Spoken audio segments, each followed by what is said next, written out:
बड़ी बड़ी साधनाओं के करने में कहीं ना कहीं अहम बना रहता है।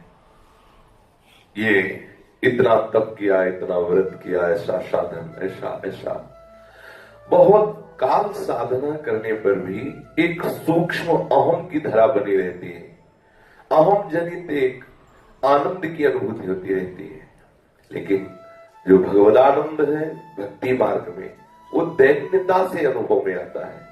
और ये दैन्यता साधन से नहीं आती। ये दैन्यता जो साध्य के अनुराग रंग में डूबे हुए रसिक महापुरुष जन है, प्रेमी जन है, निश्चित निश्चित उनके समागम से आती है। उनके संग से बहुत शीघ्र अहम का नाश होकर के बहुत सहजता से, सरलता से बात हृदय में बैठ जाती है कि मेरे जीवन का परम लक्ष्य भगवत प्रेम है, भगवत प्राप्ति है। इसीलिए महापुरुषों ने कहा, तात स्वर्ग अपवर्ग सुख धरी तुला एक अंग, तूल न ताहि सकल मिली जुड़ सुख लव सत्संग। एक क्षण मात्र, एक लव मात्र के भगवत प्रेमी महात्माओं के संग का जो अद्भुत सुख है, उसके आगे स्वर्ग सुख और मोक्ष सुख को भी लघु कर दिया गया। आप सोचिए, आज भी आप विचार करके देख लीजिए कि आप में से कोई सद्गुण नहीं जिससे हरि रीझ जाए। तो जिनसे हरि रीझी हुई है, ऐसे महाभागवत पुरुषों के चरणों का आश्रय ले लो, जिससे अहम शून्य जीवन हो जाए। अहम शून्य ही जीवन ही भगवत प्रेम राज्य में प्रवेश पाता है।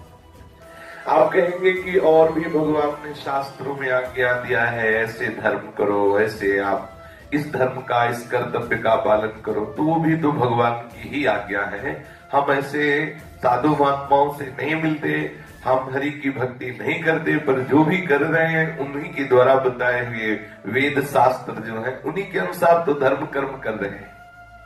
यदि हम धर्म कर्म का त्याग कर भजन करना प्रारंभ करते हैं और हमारी भजन की वो स्थिति नहीं आती, हमारा शरीर छूट जाता है, तो बोलो, ना तो धर्म कर्म बना और ना पूरा भजन बना, तो हमारी तो दुर्गति हो जाएगी। ऐसा मन में आ सकता है। कदापि ऐसा ना सोचे।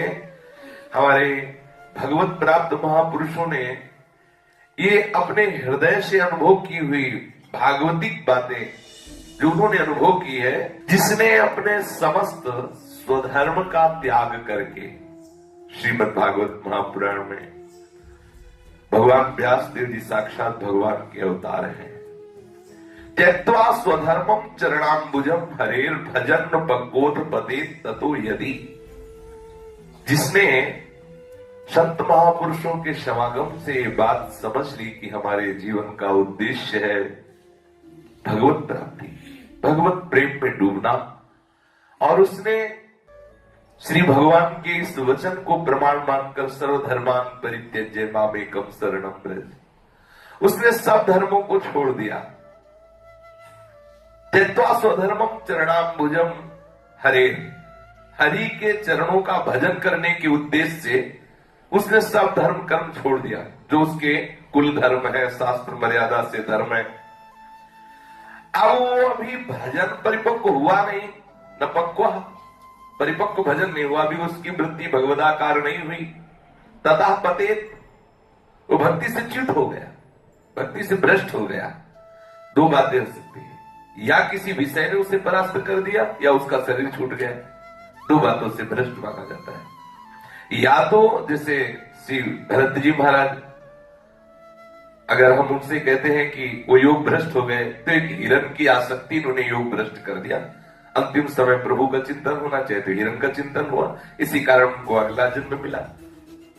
ध्यान देने की बहुत महिमामयी बात है कि यदि आपने हरि चरणों का आश्रय ले लिया साधु समागम से, ये बात सुनकर निश्चय करके कि हमारे जीवन का उद्देश्य भगवत प्राप्ति है, भगवत प्रेम है, और अभी आपका भजन न पक्वा, परिपक्व नहीं हुआ, अब बदते ततो यदि वो पतित हो जाता है, भ्रष्ट हो जाता है, तो क्या उसकी दुर्गति हो जाएगी? क्या यंत्र को अवाभद्र मभूत मुष्य क्यों, क्या उसका त्रिकाल में कोई अमंगल कर सकता है?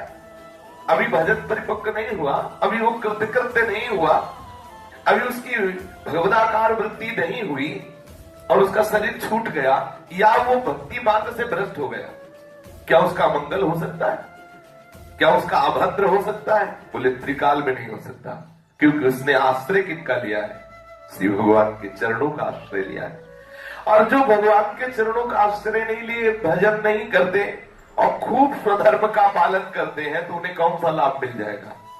बहुत से बहुत ऊपर के लोगों में जाके अपने स्वधर्म पालन का पुण्य का फल कुछ क्षुद्र भोगों को भोगेंगे और इसके बाद पुनः पतित होकर इसे मृत्यु लोक में आ जाएंगे।